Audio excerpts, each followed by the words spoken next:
মালদার Mohadipur C&F agents welfare অ্যাসোসিয়েশনের বার্ষিক সাধারণ সভা হয়ে গেল শুক্রবার। এদিন এই সভা অনুষ্ঠিত হয় মহদীপুর C&F এজেন্টস ওয়েলফেয়ার অ্যাসোসিয়েশনের সভাকক্ষে। উপস্থিত ছিলেন সংগঠনের সভাপতি প্রসেনজিৎ ঘোষ, সম্পাদক তাপস কুণ্ডু, মালদা মার্চেন্টের সম্পাদক উত্তম বসাক সহ আরও অনেকেই। তারা সকলে মিলে এদিন মহদীপুর স্থল বন্দর দিয়ে আমদানি রপ্তানি বাণিজ্যের সুবিধা অসুবিধা ও সমস্যা নিয়ে আলোচনা করেন এবং আগামী দিনে কিভাবে সমস্ত সমস্যা কাটিয়ে উঠে আমদানি রপ্তানি বাণিজ্য ত্বরান্বিত করা যায় সেই ব্যাপারে দীর্ঘ আলাপ আলোচনা করেন বলে জানা গেছে।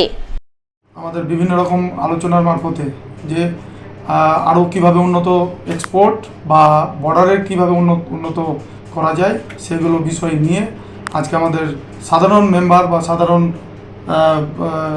আরও অন্যান্য ইউনিয়ন তাদের সাথে আলোচনা করে কিভাবে আরও উন্নত প্রকৃতির এক্সপোর্ট করা যায় তার আলোচনা হলো আজকে। সমস্যা বলতে আপনার করোনা কাল থেকে আমাদের এক্সপোর্টটা একটু কমই আছে, তার জন্য বাংলাদেশের একটু প্রবলেম আছে। তো বাংলাদেশের সাথে আলোচনা করে আমরা বিভিন্ন রকমের পদক্ষেপ গ্রহণ করব এবং আমাদের বর্ডারে ICP যেই প্রকল্প একটা তৈরি হচ্ছে বেশ কয়েকদিন ধরে আলোচিত ছিল, তার জন্য আমাদের এখানে আর্থিক বরাদ্দও হয়েছে। ডেঙ্গু প্রতিরোধে ডেঙ্গু কর্মীদের স্বাস্থ্য পরীক্ষার উদ্যোগ গ্রহণ করল ইংরেজবাজার পৌরসভা। সেই উদ্যোগের অঙ্গ হিসাবে ইংরেজবাজার পৌরসভার স্বাস্থ্য দপ্তরের উদ্যোগে এক স্বাস্থ্য পরীক্ষা শিবির হয়ে গেল শুক্রবার। শিবির অনুষ্ঠিত হয় মালদা শহরের রামকৃষ্ণ মিশন সুস্বাস্থ্য কেন্দ্রে। সেখানেই ফিতে কেটে পৌরসভার স্বাস্থ্য পরীক্ষা শিবির আনুষ্ঠানিকভাবে উদ্বোধন করেন রাজ্যের জয়েন্ট সেক্রেটারি জলি চৌধুরী। এছাড়া উপস্থিত ছিলেন ইংরেজবাজার পৌরসভার চেয়ারম্যান কৃষ্ণেন্দু চৌধুরী সহ বিভিন্ন ওয়ার্ডের কাউন্সিলররা। তাদের উপস্থিতিতেই এদিন শহর এলাকায় কর্মরত ডেঙ্গু কর্মীদের প্রথমে বিনামূল্যে স্বাস্থ্য পরীক্ষা করা হয়। এরপর ডেঙ্গু কর্মীদের মধ্যে বিনামূল্যে ORS ও গ্লুকন-ডি বিতরণ করা হয় বলে জানা গেছে।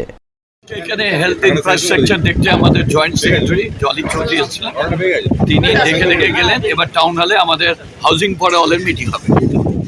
মালদার হবিপুর ব্লকের আইহ চক্র সম্পদ কেন্দ্রের করণিক সন্তোষ কুমার মণ্ডলের বিদায় সংবর্ধনা অনুষ্ঠান হয়ে গেল শুক্রবার।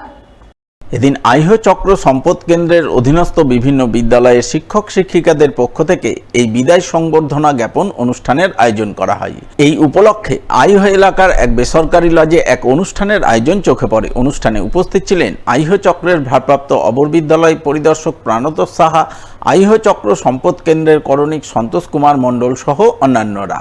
তারা সকলে মিলে এদিন মানপত্র, গোলাপ ফুল সহ বিভিন্ন উপহার সামগ্রী তুলে দিয়ে বিদায়ী করণিক সন্তোষ কুমার মণ্ডলকে সংবর্ধনা সম্মাননা জ্ঞাপন করেন।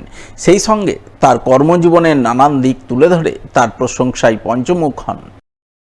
আইহ লাবণ্য লজে আইহ চক্রের সমস্ত শিক্ষক শিক্ষিকা এবং পার্শ্ব শিক্ষক শিক্ষিকার উদ্যোগে আমাদের আইহ চক্র সম্পদ কেন্দ্রের করণিক মাননীয় সন্তোষ কুমার মণ্ডল মহাশয়ের বিদায় সম্বর্ধনা অনুষ্ঠান আমরা অনুষ্ঠিত করলাম আইহ লজে।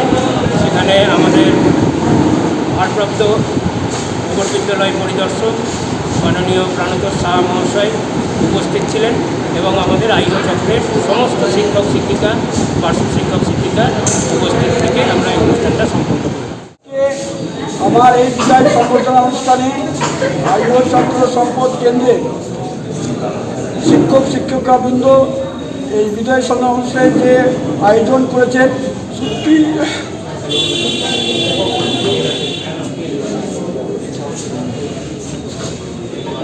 সত্যি খুব আমি আনন্দিত করেছি। অন্যদিকে মালদার বামনগোলা হাই স্কুলের শিক্ষক বিশ্বনাথ মণ্ডলকে শুক্রবার বিদায় সংবর্ধনা জানালেন স্কুলের শিক্ষক শিক্ষিকা, শিক্ষাকর্মী ও ছাত্রছাত্রীরা। এই উপলক্ষে এদিন স্কুল প্রাঙ্গণে এক অনুষ্ঠানের আয়োজন করা হয়। সেই অনুষ্ঠান মঞ্চেই সকলে মিলে বিদায়ী শিক্ষক বিশ্বনাথ মণ্ডলকে সংবর্ধনা ও সম্মাননা জ্ঞাপন করেন।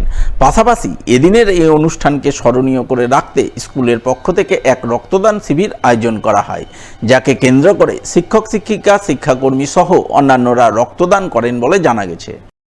আজকে বামনগোলা উচ্চ বিদ্যালয়ের আমাদের প্রবীণ শিক্ষক শ্রদ্ধেয় বিশ্বনাথ মণ্ডল মহাশয়ের আজকে ওয়েলফেয়ার প্রোগ্রাম হচ্ছে।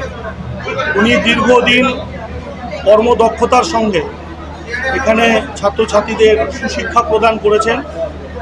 আজকে ওনার এই ওয়েলফেয়ার প্রোগ্রামে আমরা চাই বিদ্যালয়ের সকল আমরা যারা আছি বিদ্যালয়ের শিক্ষক শিক্ষিকা বৃন্দ, শিক্ষাকর্মী বৃন্দ, আমাদের প্রিয় ছাত্রছাত্রীরা, যে আমরা চাই উনি ভালো থাকুন, রিটায়ারমেন্ট লাইফে ভালো থাকুন, সুস্থ থাকুন। যে পদে ছিলাম, যেখানটায় ছিলাম, সেখান থেকে সরে যাওয়া একটা সত্যিকারই একটা বেদনাদায়ক।